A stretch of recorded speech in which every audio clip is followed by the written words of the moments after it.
Chers téléspectateurs, chers internautes, c'est un véritable plaisir pour moi de vous retrouver dans votre émission, Autrement dit. Je suis en compagnie de Kervin et de Bruno. Bienvenue à vous. Merci. Le mal est-il une force extérieure à l'être humain ou au contraire l'expression naturelle de sa liberté de choix? Wow. On peut dire un peu des deux, parce qu'effectivement, on va dire de la même manière que la parole s'est faite chair, on peut dire que le mal, le mal s'est fait. En la personne de Lucifer, il s'est personnalisé, on va dire. Donc, il y a une force extérieure. Et on peut dire, effectivement, comme tu le posais la question, est-ce que c'est une expression naturelle? On peut dire oui, pourquoi? Parce qu'au départ, Dieu nous a fait parfaits, bons. Et nous avons été, comme un virus, infectés par le mal. Donc, du coup, nous exprimons en fait finalement naturellement ce qui est mal parce que nous avons été contaminés en fait. Donc je ne sais pas si vous voyez ce que je veux dire. Hein. Si Kervin vous... Je peux enrichir ce que tu dis. Oui. David a eu l'occasion de dire qu'il a été conçu dans l'iniquité et né dans le péché. Oui. En d'autres termes, comme tu l'as dit, après le péché d'Adam et Ève, eh bien, le mal, le péché s'est incarné, pas incarné, mais le mal s'est incrusté dans l'ADN de l'être humain. Oui. Donc, où l'être humain est, malheureusement, le mal est présent. L'être humain est la cause du mal? Non, l'être humain n'est pas la cause du mal, mais l'être humain a hérité, justement, a hérité de ce mal. Et effectivement, s'il ne prend pas l'antidote qu'est Jésus-Christ, effectivement, il fera naturellement toujours le mal, en fait. Le mal réside en l'homme. Si je comprends ce que tu disais, Kervin, quand David parlait du fait qu'il soit né dans le péché, donc partout où il y aura des êtres humains, il y aura aussi, du coup, du mal. Sauf que par rapport à ta question, Dieu nous a donné ce qu'on appelle le libre arbitre. C'est-à-dire que effectivement, nous avons ces deux forces en nous, c'est-à-dire le choix de faire ce qui est bien ou le choix de faire ce qui est mal. Mais comme on le disait dès le départ, comme nous avons été, comme et Kervin le disait par rapport au texte qu'il a cité tout à l'heure, nous avons été conçus le mal, ce qui veut dire qu'aujourd'hui, c'est plus facile pour nous de faire le mal parce qu'en fait, nous avons été touchés, contaminés par ce mal. Mais de la même manière, il nous faut une puissance surnaturelle qui n'est pas en nous, qui est en la personne de Jésus-Christ, pour nous permettre de renverser en fait la vapeur en fait. Il nous faut une puissance surnaturelle pour renverser la vapeur. C'est ce que nous verrons au cœur du texte.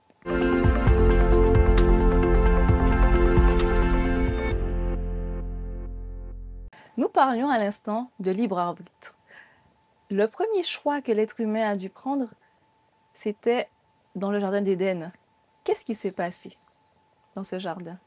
Alors, pour faire court, après que Dieu ait créé l'homme et créé ce que nous appelons la création, Dieu va offrir à Adam et Ève un choix à faire. Le suivre ou ne pas le suivre. Et pour que ce choix soit concret, il y a un arbre au milieu du jardin que nous appelons l'arbre de la connaissance du bien et du mal, où Dieu va les mettre en garde. N'y touchez pas. Maintenant, nous savons que Adam et Ève ont fait le choix de manger ce fruit. Certes, ce n'est pas le fruit qui est le péché, mais le choix qu'ils ont fait de se détourner de Dieu et suivre... Mais pourquoi Dieu a placé cet arbre dans le jardin? Pourquoi leur donner un choix alors qu'ils étaient heureux dans un paradis? C'est quoi le sens de... Pourquoi en fait? Oui, mais justement, par rapport à ce que nous disions, que Dieu nous a donné le libre arbitre, en réalité, le libre arbitre faisait partie de la perfection, parce que Dieu aurait fait ses créatures sans le libre arbitre, finalement, ce monde n'aurait pas été parfait. Ça voudrait dire qu'en fait, finalement, Dieu est un dictateur et qu'on n'a pas le choix autre que de faire sa volonté. Nous aurions été finalement des robots, en fait. Le choix qu'Adam et Ève ont fait, c'était dicté par leur libre arbitre et par leur inclination. Pourquoi, d'après vous, est-ce qu'ils ont fait le mauvais choix? Je ne dirais pas que leur choix était incliné, puisque le texte nous dit qu'au départ, ils étaient sans péché. Mais c'est ce qui est à la fois étrange et en même temps merveilleux, c'est que la perfection ne peut exister sans la liberté. Et la liberté n'a aucun sens si je ne peux pas choisir d'aller dans un sens ou dans un autre. Donc, Adam et Ève, face aux informations que Dieu leur a données, ils étaient en mesure de faire un choix clair et éclairé. C'est-à-dire, ça ne peut pas être étrange, je dis clair et éclairé, mais c'est important que je souligne clair et éclairé. Pourquoi? Parce qu'en faisant ce choix, ils montrent que s'ils suivent Dieu, ce n'est pas par intérêt, mais parce que c'est un choix décisif, un choix par amour. Et en même temps, s'ils choisissent de répondre aux propositions de Satan, c'est qu'ils exforment qu'ils ont choisi, ils ont exercé ce pouvoir que Dieu leur a donné, de dire oui et de dire non. Donc, pas de liberté absolue s'il n'y a pas cette possibilité de dire « je suis » ou « je ne suis pas ». Donc, ce que tu es en train de nous dire, c'est qu'ils ont choisi délibérément de faire entrer le mal sur la planète? Effectivement, délibérément, parce que on parlait la semaine dernière de confiance, en fait. Et nous voyons que qui a été perdu, effectivement, dans le jardin d'Éden, c'est la confiance en Dieu. Et à partir du moment où Ève a perdu confiance en Dieu, elle a donné cette confiance au diable. Donc, elle a fait confiance à ce que lui disait le diable plutôt qu'à Dieu. Donc, forcément, elle a permis l'entrée du mal dans le jardin d'Éden, en fait. Délibérément, elle a fait un choix délibéré. Elle a fait un choix en connaissance de cause. Et bien sûr, son mari qui était à côté d'elle. Effectivement. Et Adam, lui, a surenchéri en allant dans le même sens. Donc, tous les deux ont fait ce choix de suivre et d'accepter la proposition de Satan plutôt que de rester dans la proposition, le chemin de bonheur que Dieu proposait. Aujourd'hui, nous avons les conséquences de ce choix sur notre planète. Et nous avons encore des choix à faire. Est-ce que nos choix impactent la souffrance ou le bonheur que l'on peut éprouver sur cette planète? Je dirais que c'est une bonne chose que nous ayons encore le choix. Parce que lorsque Adam et Ève ont fait ce choix de se détourner de Dieu, le choix pouvait disparaître à jamais. Mais malgré ce choix erroné d'Adam et Ève, Dieu nous offre encore le libre arbitre, le choix de, même si effectivement aujourd'hui le mal est là et donc la souffrance, ce libre arbitre n'a pas disparu. Dieu nous l'a laissé et grâce à ce choix que nous avons, je peux donc opter de ne pas suivre ce chemin, mais au contraire de revenir à la source originelle qui est de choisir Dieu. Ça ne veut pas dire que la souffrance disparaîtra au moment où je choisis de suivre Dieu. Néanmoins, ce choix montre clairement ma position, ma posture, celle d'accepter Dieu comme étant celui qui est mon maître. Et c'est là que nous voyons en fait l'amour de Dieu, parce que justement, du fait du choix malheureux, Dieu ne nous laisse pas dans notre sort. Justement, il nous donne encore le choix de revenir. Et c'est là que nous voyons l'amour de Dieu en fait. Du coup, Dieu, en connaissant l'issue du choix d'Adam et Ève, les a quand même laissés libres de choisir entre le bien et le mal. C'est ce que nous appelons l'amour et la liberté Est-ce totale. qu'il n'aurait pas pu empêcher, puisqu'il a dit qu'il a regretté finalement d'avoir créé l'homme, est-ce qu'il n'aurait pas pu empêcher cette souffrance qu'on voit aujourd'hui sur notre planète? Cela sous-entendrait qu'il devrait automatiquement éliminer le libre arbitre. Parce que le libre arbitre des créatures de Dieu ne peut pas exister si Dieu décide à la place de l'être humain. Dieu propose à l'être humain, voici ce que moi je t'offre. Et il dit à l'être humain, je te laisse accepter ou rejeter. Si donc Dieu avait fait en sorte que Adam et Ève ne pêchent pas, cela sous-entendrait que le libre arbitre n'existe pas. Il y a pourtant des personnes, comme des enfants, des bébés, qui ne font aucun choix délibéré de choisir le mal et qui souffrent pourtant. Comment l'expliquer? Dans la leçon de la semaine dernière, justement, nous avons vu l'histoire de Job. Et justement, on nous présentait Job comme quelqu'un d'intègre, droit, juste, qui craignait Dieu. Et pourtant, nous avons vu justement que tout le mal, toute la souffrance qu'a dû subir Job. Et c'est là que l'histoire de Job est belle, parce qu'elle nous apprend que nous avons affaire avec un Dieu qui est amour, mais nous ne devons pas oublier qu'il y a un ennemi qui souhaite que nous faire souffrir et nous détruire en fait. Et c'est pour ça que parfois nous n'avons pas le pourquoi de certaines souffrances. Et je rebondis toujours sur ta question. Tu as pris l'exemple des bébés qui meurent ou qui tombent malades ou bien qui naissent avec des malformations. Mais nous avons un exemple extraordinaire dans la Bible.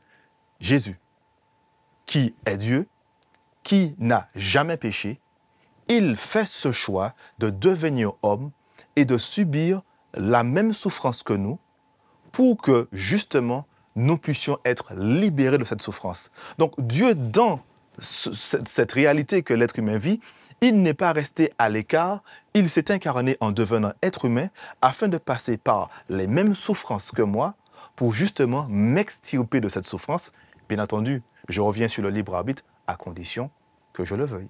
D'ailleurs, je voudrais juste rajouter que Dieu n'est pas simplement resté, comme Dieu disait, en dehors de tout cela, mais tu posais la question aussi tout à l'heure, alors que Dieu savait pourquoi il a laissé faire. Et Éphésiens 1, à partir du verset 11, nous dit que Dieu avait un plan. Et au verset 11, il nous dit, « En lui, nous sommes aussi devenus héritiers ayant été prédestinés suivant la résolution de celui qui opère toutes choses d'après le conseil de sa volonté. » Qui veut dire que dès le départ, Dieu, il avait prévu justement, il avait prévu que tous les humains soient sauvés malgré le mauvais choix qu'ils avaient fait au départ. Il nous avait prédestinés à être tous sauvés. Je dis il a prévu que nous soyons tous sauvés. Alors pourquoi est-ce que tout le monde n'est pas sauvé? Pourquoi il ne passe pas simplement l'éponge sur tout ce qu'on aurait pu faire et nous donne accès au bonheur, au paradis? Pourquoi en fait il faut absolument que nous puissions passer par la souffrance? En fait, si l'on voit la question ici, on pourrait voir un Dieu mesquin. Mais voyons-la autrement, c'est-à-dire, Dieu est passé par là. Donc, vu qu'il est passé par là, il offre à tout être humain l'opportunité de tout effacer. Mais je reviens encore une fois sur le libre arbitre. Pour que Dieu puisse tout effacer, il faut que j'accepte ce qu'il me propose. D'ailleurs, dans le livre de Deutéronome, Dieu a eu l'occasion de dire au peuple d'Israël, « Voici, je mets devant toi la vie et la mort. » Et Dieu d'ajouter, « Je veux que tu choisisses la vie afin que tu vives. » Mais je sais, ça c'est moi qui l'ajoute, mais je sais que tu peux choisir aussi la mort. Mais en tout cas, moi, je souhaite que tu choisisses la vie. Donc, oui, il y a une réalité actuellement de souffrance, comme tu dis, où est-ce que Dieu ne peut pas tout effacer? Mais nous revenons toujours au point initial. Dieu est prêt à tout effacer de ma vie, de les choix mauvais que je pourrais faire, mais à condition que je lui offre l'opportunité, donc que j'accepte qu'il soit mon Dieu. Oui, et n'oublions pas aussi que nous avons affaire avec un Dieu qui est juste, un Dieu qui est rempli de justice, c'est un Dieu parfait. C'est-à-dire que nous ne pouvons pas voir que justement que certaines personnes agissent mal, que certaines personnes exploitent des gens et demander justice, et qu'en même temps que nous puissions demander que Dieu efface tout et que justement que Dieu ne rende pas cette justice en fait. Et Dieu est clair dans sa parole, dans Galates 6, verset 7, qui dit que ne vous y trompez pas, ce que l'homme aura semé, il le moissonnera aussi. Donc Dieu nous dit que il n'est pas un père qui est juste là et qui attend que nous fonctionnions de certaine manière. Non, Dieu nous dit qu'il est amour et que ses enfants, justement, doivent lui ressembler. Et qu'y a-t-il de plus beau que l'amour? Si nous regardons l'actualité, si nous regardons aujourd'hui, en fait, nous voyons que ce monde est en manque d'amour, en fait. Et nous voyons les conséquences de ce manque d'amour à tous les étages, en fait. Et Dieu, justement, il nous dit, choisissez, comme Kervin le disait, il dit, le texte qu'il citait, c'est dans Deutéronome 30, verset 19, qui pond aujourd'hui le ciel, de choisir la vie, de choisir la bénédiction pour être béni et non la mort, en fait. L'on parle souvent de la providence de Dieu, du fait que Dieu pourvoit à nos besoins et que c'est lui, malgré la souffrance, qui nous soutient. Il y a un texte qui revient souvent, « Toute chose concourt au bien de ceux qui aiment Dieu ».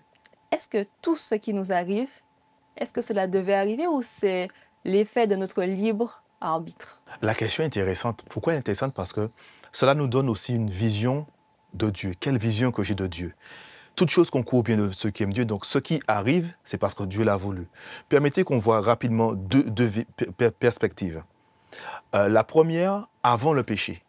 Dieu a créé Adam et Ève sans péché. Et la volonté de Dieu, c'était que Adam et Ève restent ainsi. Néanmoins, nous savons que Adam et Ève ont fait un autre choix. Donc, la volonté que Dieu avait ne s'est pas accomplie là. Cependant, Dieu ne s'est pas arrêté à cela. Malgré qu'Adam et Ève se sont éloignés de lui, il a utilisé le chemin qu'Adam et Ève ont pris afin de les ramener à sa volonté initiale, c'est-à-dire leur bonheur. En d'autres termes, je ne suis pas toujours à l'origine des souffrances qui m'arrivent, tout comme celui ou celle qui entend. Parfois, c'est le choix d'X ou Y, ou certaines choses dont nul ni moi, ni personne, nous n'avons le pouvoir. Néanmoins, à travers ceci, ça ne veut pas dire que c'est ce que Dieu voulait qui m'arrive. Mais même lorsque ça m'arrive, Dieu prépare déjà un moyen pour moi d'en sortir. Et c'est ce qui est merveilleux.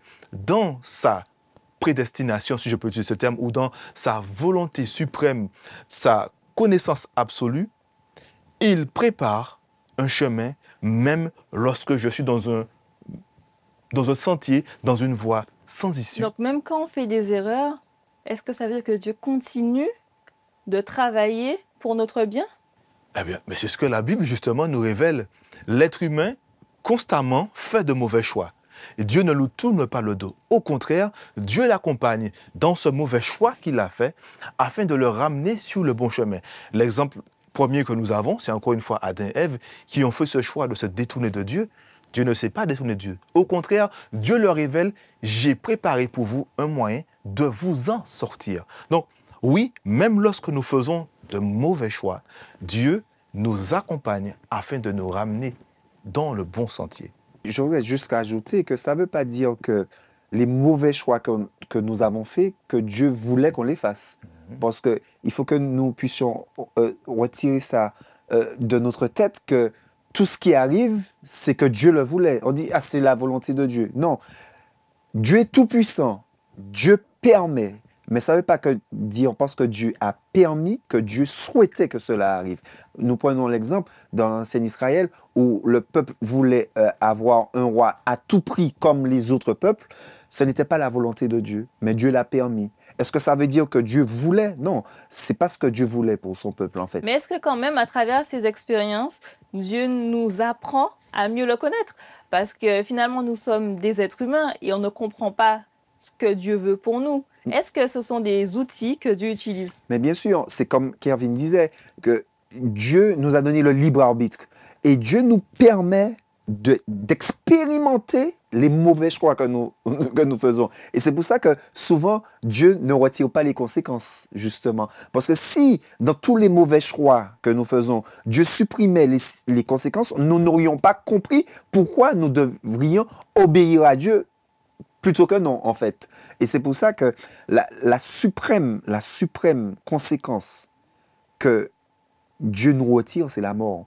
Et c'est pour ça que nous allons faire des expériences difficiles, des expériences douloureuses, mais Dieu nous dit, et Jésus l'a dit, il dit à ses disciples à un moment, vous aurez des tribulations, mais prenez courage, je suis avec vous. Dieu nous dit que nous sommes sur cette terre, que nous aurons des tribulations, comme Job, comme plein d'êtres dans la Bible. Mais Dieu nous dit, je serai avec vous et vous pourrez compter sur moi. Voilà quelle est ma volonté pour vous. Voilà quel est l'amour que j'ai pour vous. Maintenant, si vous m'écoutez, vous serez bénis, vous allez jouir du bonheur. Toutefois, on a vu que Job écoutait Dieu, mais pourtant il a souffert. Mais Jésus nous dit, oui, vous aurez des tribulations, mais prenez courage, je serai là. À la fin, vous allez gagner, vous aurez la victoire. Nous comprenons donc que même dans la souffrance, Dieu trace un chemin et malgré nos erreurs de choix, il nous permet d'avancer dans sa direction, dans la direction du salut. Nous passerons maintenant aux clés pour aujourd'hui.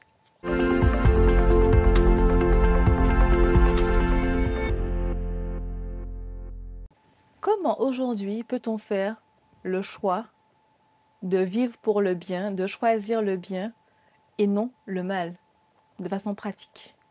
Oui, effectivement, nous voyons que Dieu nous a donné le libre arbitre. Et nous sommes très contents de cela. Et nous sommes tellement contents de cela que nous pensons même que nous pouvons vivre sans Dieu.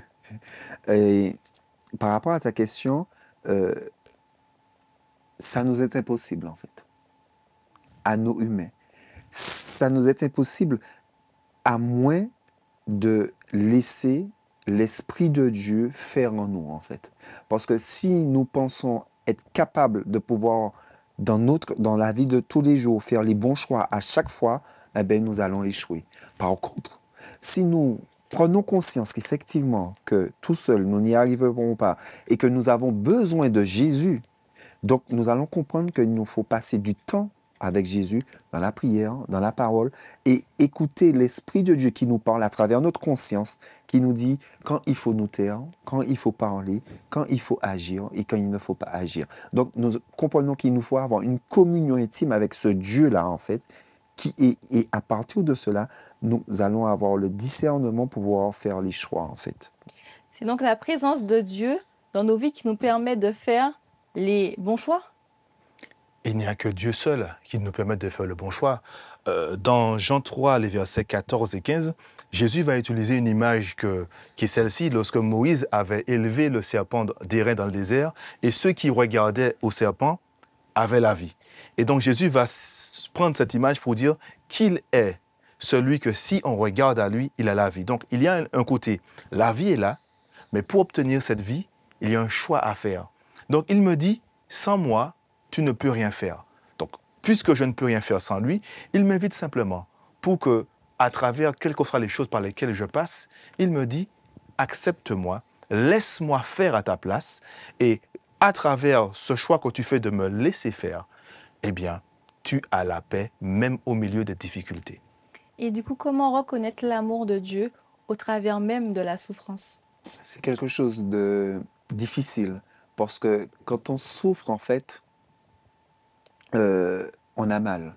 Mais il y a deux types de souffrances. Il y a les souffrances du fait de nos choix égoïstes et il y a les souffrances du fait de suivre Jésus-Christ, qui ne sont pas les mêmes souffrances. Donc, les souffrances du fait, parce qu'on suit Jésus, ça crée de la joie dans notre cœur. C'est comme on l'a vu quand Silas et Paul étaient en prison, alors qu'ils étaient en prison, qu'on leur retirait leur liberté, mais parce qu'ils savaient que c'est parce qu'ils suivaient Dieu, ils avaient de la joie dans leur cœur. Donc, c'est quelque chose qu'on ne peut toucher que lorsqu'on a une relation vraiment intime avec Dieu, en fait. Et un point rapide là-dessus, Job a eu l'occasion de dire, je sais que mon Rédempteur est vivant. Il n'a pas crié ce cocorico lorsque tout allait bien. Ouais. C'était au milieu de sa souffrance, il connaissait ce Dieu. Et c'est parce qu'il le connaissait, il était en mesure de dire, même dans sa souffrance la plus ultime, je sais qui est mon Dieu. Donc, je lui fais confiance au-delà de ce que je peux voir. Je vous remercie pour votre participation. Nous comprenons qu'au-delà de la souffrance, l'amour, la présence de Dieu nous aide à traverser ces situations, que notre libre arbitre nous permet de faire les bons choix, les choix pour le bien. Je vous remercie, chers téléspectateurs, de nous avoir suivis jusqu'à maintenant et vous donne rendez-vous la semaine prochaine pour une nouvelle étude. D'ici là, prenez soin de vous.